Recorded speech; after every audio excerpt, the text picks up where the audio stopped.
Hai, Assalamualaikum. Sila subscribe channel saya. Terima kasih. Sebelum saya buat live, okay, pada yang dah join live, boleh like. Okay, yang baru bangun, yang baru nak masak, boleh share dulu. Lepas tu nanti boleh tengok kemudian. Saya dah print. Okay, ini ada beberapa kotak. Murid akan menulis pada kotak. Okay. Ini contoh, ini bahagian. Hai, siapa yang dah live boleh, siapa yang dah watching boleh like. Okay, ini contoh latihan binayat. Okay, dia ada petak-petak. Okay, petak apa, kata hubung, apa. Jadi, berdasarkan kotak-kotak ni nanti murid akan tulis dalam kotak tersebut berdasarkan apa yang saya bagi. Kemudian dia akan tulis balik lah. Jadi, yang pada dah tengok live saya, ini sepanjang cuti PKP tu saya dah siap latihan bina ayat. Jadi saya dah print, tapi saya tak boleh bindingkan lah sebab tak ada mesin. Jadi saya binding macam ni dulu. Kemudian apa yang saya buat, kalau saya buat modul, saya akan printkan dalam bentuk yang set jimat. Macam ni. Contoh yang tadi satu muka surat kan. Okay, yang ni satu muka surat 2 page. Jadi kalau saya nak perbanyakkan, dia lebih jimat lah. Jadi guru-guru yang kalau dia ada buat modul ataupun dapat modul daripada tempat lain yang dia download, boleh print dalam bentuk set jimat supaya kita dapat menjimatkan dan kita yang ni boleh buat depan belakang lagi lah kalau kita photostat. Okay. Jadi tadi yang baru masuk live saya dah buat modul, satu modul yang ada 34 muka surat untuk bina ayat. Okay, jadi saya encourage guru-guru lah yang mana dah tak tahu nak buat apa, boleh buat modul lah. Sebab ada printer juga dekat rumah kan. Okay, boleh buat modul dan jangan lupa print set jimat. Okay, jadi kepada yang nak tengok kemudian, dia boleh share. Tapi siapa yang nak tengok sekarang, dia boleh komen apa-apa yang dia nak tanya tentang inovasi. Jadi hari ni saya nak buat tips untuk part kedua lah tentang inovasi. Tajuknya takut. Takut kan, nak keluar rumah pun takut sebab COVID. Lepas tu banyaklah benda yang kita takut. Sebenarnya kita memang ada perasaan takut. Jadi ini takut yang berkaitan tentang inovasi. Okay, takut. Okay, apa yang menyebabkan kita takut? Sebab yang utama tu lebih kepada kita rasa ni complicated lah, macam susah sangat. Dokumen pun susah nak buat, data susah nak buat. Itu menyebabkan kita rasa takut. Kemudian bila kita dah takut, kita akan rasa macam give up, malas lah. Kenapa susah sangat nak buat? Malas semua segalanya. Dan lepas tu mulalah keluar-keluar ni. I'm sick, pening lah, penat. Migraine pun keluar, apa pun keluar. Okay, jadi lepas tu bila dah rasa complicated, bila dah rasa macam nak pening, nak apa semua, kita pun rasa macam malas lah. Okay, hai Wak Nan. Terima kasih. Wak Nan ni orang kampung saya. Masa tu saya dapat tahu dia orang kampung saya. Jiran saya punya sepupu lah. Hai Wak Nan. Wak Nan ni guru inovasi, guru pembelian khas terbaik. Dia ada menghasilkan font yang digunakan oleh seluruh Malaysia. Jadi saya berbangga sebab dia orang kampung saya. Dan dia dah bersara. Dan walaupun dia dah bersara, tapi dia share banyak sangat bahan. Jadi saya terinspirasi. Okay. Okay, sekarang kita cerita pasal takut tadi. Antara benda yang kita takut, yang pertama kita rasa macam bahan kita tu tak bagus sangat. Tak bagus sangat. Okay, tak bagus sangat. Inovasi kita tadi tu cikgu rasa macam tak bagus sangat. Okay, kenapa tak rasa tak bagus sangat? Yang pertama, cara untuk menangani masalah rasa takut tak bagus sangat, pertama kena rasa yakin. Kita yakin je sebab kita rasa kan inovasi tu memang kita yang buat.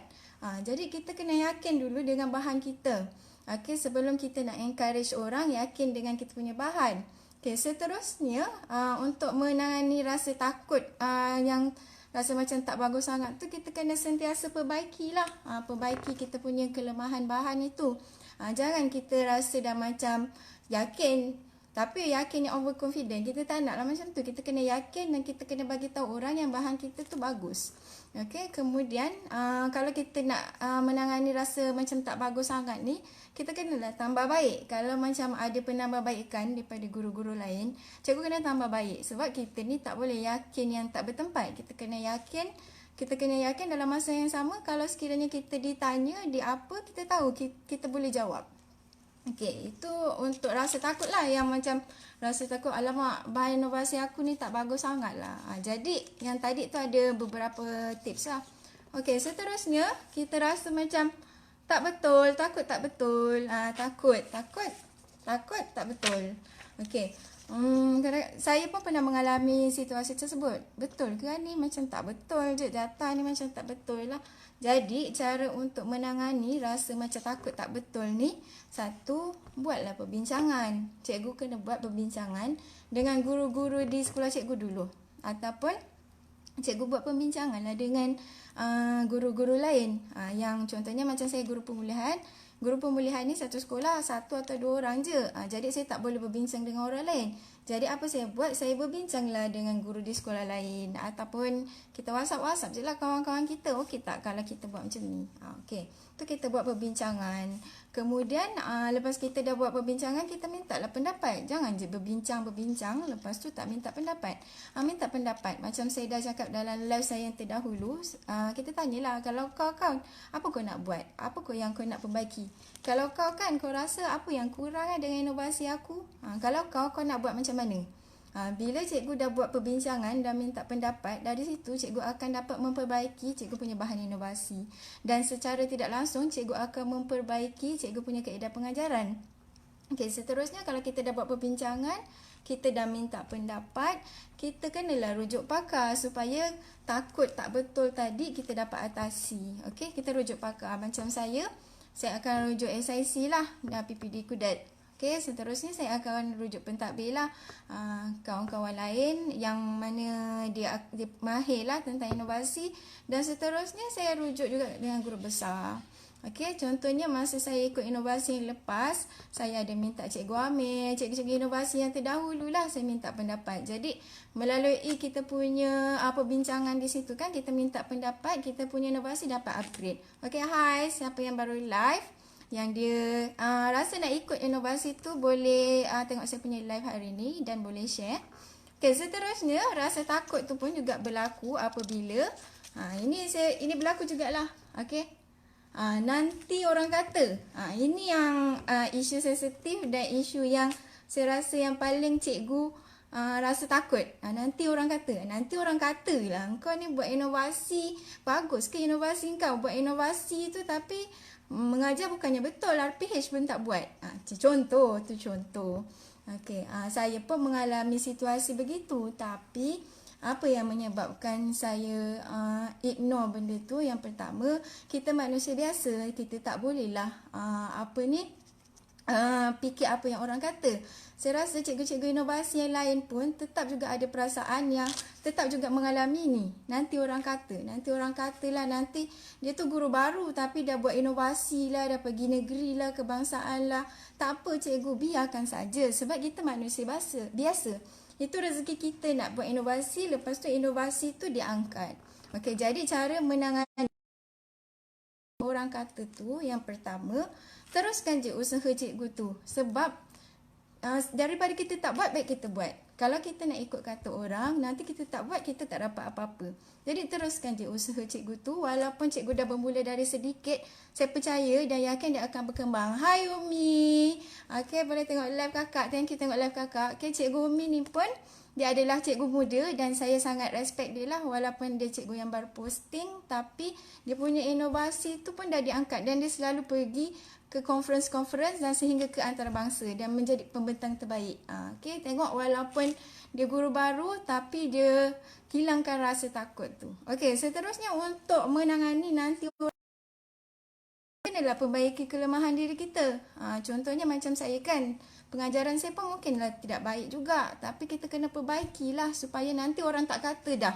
Orang tu dia akan kata sekejap je, lepas tu bila kita dah ignore, dia takkan kata dah. Jadi hiraukan yang tak kata, yang orang kata gitu Kemudian kita kena fikir Okey, kita dah perbaiki kelemahan diri kita tadi kan, kita dah perbaiki pengajaran, RPH pun kita dah buat, lepas tu segala-segalanya kita dah buat. Kita kena perbaiki inovasi kita tu lah. Okey, kalau orang kata, alah inovasi dia tu susah lah, orang lain tak boleh pakai pun. Alah inovasi dia tu macam aku dah pernah buat lah. Okey. Jadi, kalau ada orang cakap macam tu, cikgu perbaikilah balik ataupun cikgu tambahlah balik.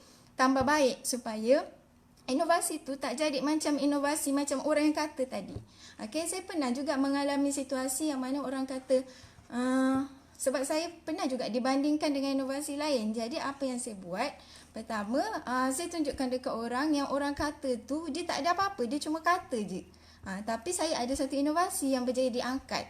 Okey, kemudian selepas tu kita juga senaraikan kemenjadian. Contohnya kan tadi kemenjadian kita tu apa? Tentang inovasi kita tu. Kemenjadian, okey, murid dapat menulis dengan baik, murid dapat mengikuti pengajaran dengan bagus. Kita senaraikanlah.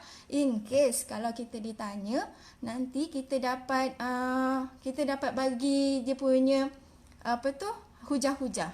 Okey. Seterusnya, wujudkanlah rangkaian. Okey, cikgu, kalau nak jadi inovasi yang terbaik ataupun nak memastikan inovasi kita tu bagus, yang inovasi kita tu orang guna pakai semua, yang kita boleh tutup mulut orang yang kata tu tadi, kita kenalah wujudkan rangkaian. Kita tak boleh duduk dekat sekolah je. Kita kena berhubung dengan guru-guru lain. Okey, kadang-kadang biasanya kalau guru-guru akan cuba tetapi dia bukan guru yang menjatuhkan kita. Jadi, kalau nak wujudkan rangkaian, berkawanlah dengan orang-orang yang boleh mengangkat kita bersama-sama. Yang dia nak nampak kita ni lebih maju dan lebih berkembang, bukan menjatuhkan kita. Okey, jadi itulah wujudkan rangkaian. Jadi, bila kita takut nanti orang kata tu, orang lama-lama tak akan kata dah. Okey? Kalau orang kata pun kita dah kalis dah, kita dah kebal dah. Okey, seterusnya kita takut masa nak bentang. Okey, ni katakanlah tadi kita dah rasa bahan kita dah bagus, kita dah perbaiki, lepas tu kita dah tak takut dah orang kata lantak kau lah, orang kata lantak pi lah kan. Okey, tapi kita takut pula masa nak bentang. Okey, untuk pembentangan ni ada beberapa situasi lah. Kalau cikgu membentang inovasi yang luar, inovasi yang berbayar kan, cikgu pergi sendiri, itu tak takut sangat. Tapi kalau macam saya, contohnya saya, Cikgu Umi, Cikgu Rahmat, Cikgu Zahari, ada beberapa cikgu inovasi kudat yang kena membentang untuk peringkat negeri yang mewakili daerah apa semua kan, itu sebenarnya takut sikit. Sebab kita kena melalui beberapa fasa membentang peringkat sekolah, peringkat daerah, peringkat sebagainya lah. Tapi kalau cikgu terus pergi yang pertandingan inovasi, dia ada kurang sikit perasaan takut tu. Okey, jadi macam mana nak menangani rasa takut yang masa nak bentang ni? Okey, pertama buat catatan. Macam saya cakap dekat live yang dulu kan. Okey, live dulu saya akan buat note kecil-kecil. Lepas tu saya akan catat lah apa yang saya nak cakap. Jadi, bila cikgu buat catatan, cikgu punya kesalahan bahasa tu dapat dikurangkan. Okey, kalau cikgu macam main cakap je, macam saya bukan orang yang pandai bercakap terus. Macam saya pun, hari ni saya ada catatan. Okey, hari ni saya ada catatan. Jadi, contoh macam kalau Cikgu Umi tu, contoh dia dah biasa membentang. Kalau dia tak buat catatan pun saya rasa dia memang sangat bagus kan. Tapi kalau macam saya kena buat catatan. Lepas saya buat catatan, saya dah berlatih. Lepas tu, saya punya pembentangan bagus lah. Tapi macam kalau cikgu baru-baru nak ikut inovasi, baru-baru nak bentang, buat catatan ringkas. Okey, slide 1 apa? Pergi muka surat 2, slide 2 apa? Dan sebagainya. Okey, seterusnya dah buat catatan kan? Kita dah buat catatan, kita dah buat nota ringkas. Kita banyakkanlah latihan. Okey, maksudnya latihan tadi cikgu dah tulis nota segala kan? Okey, cikgu latih. Slide 1 apa cikgu nak bentang? Slide 2 apa cikgu nak bentang? Cikgu berlatihlah bercakap dekat dinding dulu, depan cermin dan sebagainya. Jadi dekat situ, saya pernah membentang biasanya saya akan membentang di bilik hotel lah. Saya latih membentang depan saya punya mak, itu pun saya nervous. Saya pun macam malunya depan mak aku sendiri pun aku nervous, apatah lagi depan juri kan. Tapi saya bentang je lah, saya berlatih je. Okey, kemudian kita dah buat banyak latihan kan. Kita jangan bandingkan diri dengan orang lain. Macam saya ada satu perasaan jugalah kadang-kadang. Bila kita buat pembentangan depan yang ada orang lain yang membentang juga, kita akan rasa macam, alamak, bagusnya cikgu tu. Aku membentang cikai-cikai je kot. Dia membentang dengan istilah bagai dengan siap reference lah apa semua. Jangan bandingkan. Okey, bila kita bandingkan, bila kita terlalu tengok orang lain, nanti kita akan rasa nervous. Lepas tu apa yang kita dah latih tadi tak akan menjadi. Jadi cikgu kalau boleh masa membentang tu tak payah sibuk nak pergi tengok orang lain membentang. Jaga cikgu punya pembentangan. Berlatih masa pertandingan tu kan, berlatih. Jadi cikgu akan ignore lah orang lain. Biarlah orang lain tu. Tapi bila cikgu buat latihan nanti, bila masa cikgu membentang terus cikgu dapat membentang dengan lancar. Okey. Seterusnya, kalau cikgu nak mengalami rasa takut masa nak bentang ni, cikgu kena bentang lah depan orang lain maksud saya. Okay, contohnya berlatih macam saya tadi, saya berlatih depan saya punya mak kan. Itu pun dia pun dengar secara tak langsung. Tapi cikgu cubalah bentang di sekolah dulu, bentang depan guru besar, bentang depan cikgu-cikgu lain. Jadi bila kita dah bentang banyak kali, kita dah tahu kat mana kita punya kesalahan. Kemudian kita akan memperbaiki. Okay, itu tips untuk nak mengatasi rasa takut masa nak bentang. Okay. Seterusnya, okey, takut. Takut kena soal. Takut kena soal ni biasalah. Kita pun kalau boleh malas nak bersoal jawab kan. Okey, jadi kalau nak menangani rasa takut ni, pertama kita kena bersedia soalan-soalan yang mungkin ditanya. Untuk yang tips tu saya dah share dekat yang live yang terdahulu. Ada beberapa soalan yang biasanya akan ditanya. Pertama, biasanya dia akan tanya tentang dapatan. Kemudian dia akan tanya tentang impak. Lepas tu dia akan tanya tentang sebar luas lah dalam metodologi. Biasanya dapatan dengan impak. Dia tak akan tanya, biasanya kalau kita pergi inovasi yang dekat luar, dia tak akan tanya apa yang teori yang cikgu pakai, apa kaedah gini yang berkaitan ilmiah tu biasanya tak ada lah. Kecuali kalau cikgu membentang conference mungkin ada. Okey. Kemudian bersedialah bila kita dah tahu apa soalan-soalan hot kan. Orang kata macam soalan-soalan spot lah yang biasa akan ditanya. Cikgu kenalah juga bersedia dengan jawapan. Okey, senaraikan. Buat dalam satu kertas-kertas. Tulis soalan-soalan yang mungkin akan ditanya. Lepas tu senaraikan jawapan. Jadi bila nanti ditanya, cikgu tak akan lari lah daripada sasaran dia. Apa yang cikgu akan jawab. Ataupun bersedia sekiranya cikgu ditanya, cikgu boleh goreng. Yang penting cikgu boleh jawab. Tu je. Okey, seterusnya kenalah terima pendapat. Okey, macam saya contohnya, bila juri tu memberi pendapat, kita terima je. Kalau dia kata ini pendapat saya, ya, jawab je lah, ya tuan, saya akan perbaiki, saya akan tambah baik. Jawab je lah macam tu. Itu dia akan meningkatkan, mungkin dia akan memberi kesan lah sikit. Mungkin juri ni kata, baguslah cikgu ni, dia akan cuba tambah baik. Jadi nanti tambahlah sekurang-kurangnya 1 markah kan. Contohnya lah kan. Okay, kemudian kita buat catatan. Biasanya kalau saya pergi membentang peringkat sebelum pertandingan kan, saya akan bawa buku catatan. Okey, buku catatan. Buku catatan ni kena bersedia dekat tangan kita ataupun di meja masa kita nak membentang. Jadi bila ada penambahbaikan, bila ada soalan yang kita tak boleh jawab, cikgu terus buat catatan. Terus tulis buat catatan. Lepas bila cikgu dah buat catatan tu, bila next untuk pembentangan, cikgu mesti kena tambah baik. Macam saya kan, setiap apa yang dicakap saya akan buat catatan. Dari segi slide ke, dari segi cara percakapan ke, dari segi bahasa ke, dari segi untuk penambahbaikan bahan ke, saya akan buat semua catatan. Lepas tu nanti saya akan listkan. Okey, mana yang saya dah buat perbaiki, saya akan tick. Mana yang saya belum, saya akan cuba buat. Saya akan tick. Akhirnya semua catatan yang saya buat tu saya dapat perbaiki. Jadi itu tips je lah supaya nanti next akan datang. Kita tak tahu tau, mungkin orang yang datang tengok pembentangan kita yang pertama tu adalah juri kita juga. Jadi nanti kalau kita tak buat penambahbaikan, maka kita akan ditolak lah. Jadi buat catatan dan tambah baik catatan yang kita buat. Seboleh-bolehnya kalau boleh kita buat penambahbaikan untuk semualah catatan kita buat tu. Okay, next. Yang ini yang isu sensitif sikit lah. Okey. Pentadbir tak suka. Kena tengok kanan kiri lah. Tengok kanan kiri kan. Okey, tak ada pentadbir. Okey. Mungkin ada pentadbir yang tak suka kita buat inovasi. Saya tahu. Okey, sebelum saya buat live ni, memang ada guru-guru yang dah DM saya lah. Ada DM, dah PM saya. Dia kata, dia nak buat inovasi. Tapi macam mungkin ada pentadbir tak suka. Ada juga yang dah PM saya yang dia kata dia ada inovasi tapi dia tak tahu macam mana nak kembang. Okey, jadi berani-beranilah DM saya tu supaya saya dapat share dan saya dapat kembangkan idea cikgu untuk buat inovasi.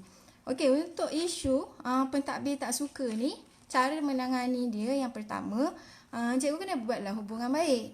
Buatlah hubungan baik tu bukan kita nak kipas, bukan kita nak bodek, bukan.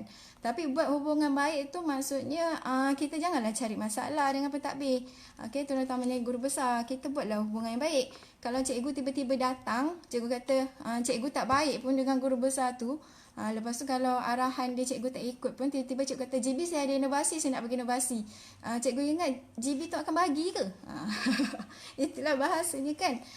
Jadi kita kena buatlah hubungan baik dulu, sebab nanti guru besar tu yang akan meluluskan kita punya perjalanan. Dia yang akan bagi kita keluar. Ada juga cikgu yang dia keluar tanpa minta kebenaran guru besar, boleh. Tapi in case kalau ada berlaku apa-apa yang akan bertanggungjawab cikgu sendiri, dan mungkin guru besar akan kena juga. Jadi buatlah hubungan baik dengan guru besar supaya inovasi cikgu tu berjaya diangkat dengan lebih tinggi. Okey, seterusnya sentiasa lakukan arahan dengan baik. Maksudnya kalau sebelum cikgu nak tunjukkan inovasi cikgu tu, apa arahan-arahan dia, janganlah cikgu ingkar.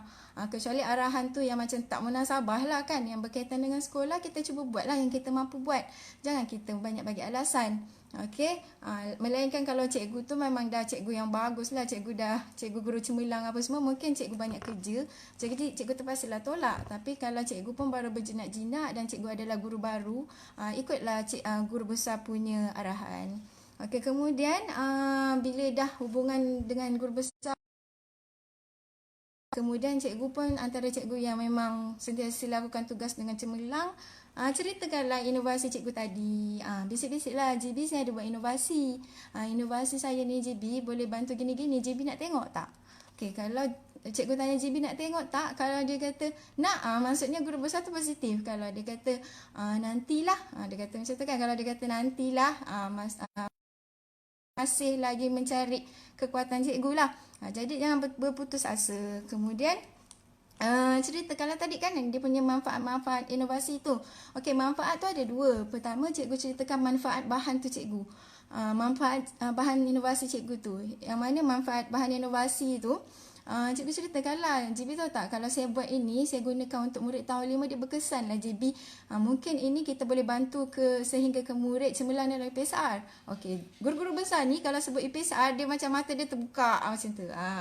Jadi untuk guru yang tahap 2 tu yang buat inovasi, khususnya yang subjek teras tu, saya memang galakkan lah, sebab dia akan menjurus kepada kecemerlangan UPSR. Okey, kepada yang tengah tengok live ni, boleh share kalau nak tahu kemudian.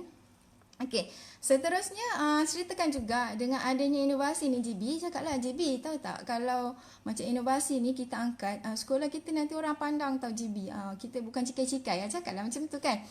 Guru besar ni dia suka tahu kalau guru-guru dia tu ada satu inovasi yang boleh mengangkat sekolah dia, terutamanya yang lebih kepada akademik. Jadi sebenarnya kita sendiri yang kena jual kita punya inovasi tu, terutamanya dekat pentadbir. Okey, kemudian kita kenalah tarik minat pentadbir tu. Macam mana kita nak tarik minat pentadbir tu? Macam saya akan bagi kredit lah, kredit dekat guru besar. Kalau macam saya pergi pembentangan kan, saya akan cakap lah, okay, guru besar ni lah yang membantu meningkatkan saya punya gini-gini-gini. Okay, antaranya selain guru besar, penolong kanan satu yang memberi gini-gini-gini. Jadi bermakna kat situ kan, bila yang masa cikgu membentang tu, guru besar pula datang. Saya rasa bukan satu je lah inovasi yang cikgu dapat buat, saya rasa berpuluh-puluh inovasi yang cikgu dapat buat. Sebab cikgu dah mengangkat nama sekolah, cikgu dah mengangkat nama guru besar, dan cikgu dah mengangkat nama pentadbir. Sebab kita buat inovasi ni bukan untuk diri kita sendiri tau. Yang pertama, kita buat inovasi tu untuk anak murid. Paling utama tu untuk anak murid. Kalau kita buat inovasi untuk kita dapat medal, insya-Allah lah benda tu tak akan pergi jauh. Tapi kalau niat cikgu, nawaitu cikgu buat inovasi untuk murid, mesti dia akan berkembang. Okay, kemudian kita buat inovasi juga untuk sekolah.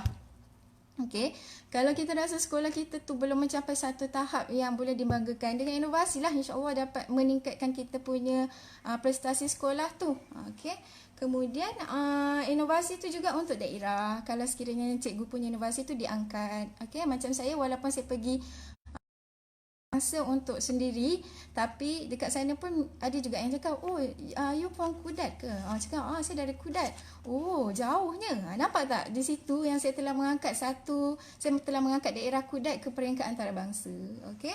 Macam saya cakap tadi, kredit, bagi kredit lah. Kita puji-pujilah guru besar kita sikit kan. Okay, guru besar suka lah kalau macam tu. Okey, seterusnya tarik minat pentadbir juga dalam inovasi. Okey, kebaikan inovasi saya cerita sikit. Kebaikan inovasi cikgu akan dapat pertama yang paling utama, nama sekolah cikgu diangkat, nama cikgu diangkat. Kedua, mungkin cikgu dapat menambahkan medal. Seterusnya kita dapat pengiktirafan tertentulah. Kemudian benefit lain lah selain kemajadian murid kan. Benefit lain tu kita dapat peluang untuk jadi guru cemerlang. Okey, macam saya tengah apply lah. Kalau ada rezeki dapat. Hari tu saya nak apply tapi ada kekangan sikit. Jadi kalau siapa-siapa yang nak apply guru cemerlang kena ada inovasi. Seterusnya mungkin dia akan dapat benefit-benefit lain lah. Jadi cikgu yakin je inovasi ni boleh pergi jauh. Daripada kita duduk dekat sekolah tapi kita tak buat apa-apa kan. Kita buatlah inovasi. Okey. Seterusnya dah tak takut lah tadi. Pentadbir pun dah suka. Okey. Kita takut kena pantau yang terakhir. Okey. Ini sentiasa berlaku lah. Sorry. Macam saya pun berlaku juga dekat saya. Okey, kalau kena pantau ni biasa inovasi kita tu diangkat untuk peringkat negeri dan sebagainya. Kita bukan pergi inovasi yang dekat luar tu yang kita bayar, tak. Ini inovasi yang dianjurkan oleh kementerian ataupun JPN. Mungkin kita akan takut kena pantau. Macam saya dah kena pantau beberapa kali lah untuk tahun-tahun yang terdahulu tu. Okey, sehingga kan pihak BTPN dah datang sekolah saya untuk buat rakaman. Jadi rakaman tu dihantar ke peringkat kebangsaan. Jadi apa yang berlaku masa saya kena pantau ni sehingga ketua sektor turun, ketua sektor pemulihan khas. Masa tu ketua sektor pendidikan swasta dan pendidikan khas turun. Ketua sektor Awangku Jihar. Okey, mana yang dari Sabah tu tahulah Awangku Jihar. Jadi dengan Tuan Azrul pun turun bersama-sama untuk buat pemantauan. Jadi masa tu apa lagi? Ketak lutut lah kan? Okey. Jadi macam mana cara nak menangani rasa takut kena pantau tu? Pertama, tanyalah pengalaman orang lain. Okey, contohnya ada guru-guru yang dah pernah ikut inovasi, yang dah pernah kena pantau. Cikgu tanyalah macam mana kita nak rasa tak nervous, kita nak macam jadikan yang pemantauan tu macam lancar. Okey, mintalah pendapat. Kemudian siapkan bahan atau dokumen. Inovasi cikgu tadi kan, cikgu siapkanlah dokumen macam yang saya dah ceritakan live yang lepas tu. Cikgu siapkanlah dokumen. Bahan tu kena pastilah bahan cikgu solid sebab masa suruh kita lah. Jadi mungkin dia rakam atau tak rakam. Dia akan tengoklah pemantauan tu macam mana cikgu mengajar inovasi cikgu tu. Kemudian berlatih bersama murid. Sebab inovasi cikgu tu biasanya cikgu akan pakai kan pada waktu pengajaran. Jadi katakan cikgu akan dipantau minggu depan. Minggu ni setiap hari cikgu dah mula berlatih dengan murid. Jadi cikgu dah tahulah lepas ni budak akan jawab apa, lepas ni budak akan jawab apa. Berlatihlah dengan murid. Lepas tu train diorang. Yang terakhir tu disiplinkanlah murid cikgu. Okey, disiplinkan murid cikgu awal-awal. Kalau cikgu tak disiplinkan murid awal-awal, budak-budak ni biasanya kalau ada orang luar datang, dia akan bertebiat. Bertebiat tu maksudnya dia buat perangai. Ada dua situasi lah. Ada murid yang kalau orang luar datang, dia akan diam. Itu Alhamdulillah. Tapi kalau ada murid yang orang luar datang, dia mula buat perangai, itu susah. Jadi apa cikgu buat? Disiplinkanlah anak murid cikgu awal. Bagi tahu nanti minggu depan ada cikgu punya guru besar, guru besar nak datang. Jadi jangan buat perangai. Siapa yang perangai baik, cikgu bagi hadiah. Dekat situ cikgu kena disiplinkan murid lah. Okey, jadi bila cikgu dah menangani rasa-rasa takut kena pantau apa semua, macam saya cerita tadi saya kena pantau dengan Awangku Jihar. End up akhirnya Awangku Jihar tu jadi saya punya bapa angkat. Sebab dia memang membahasakan anak buah dia tu anak dia.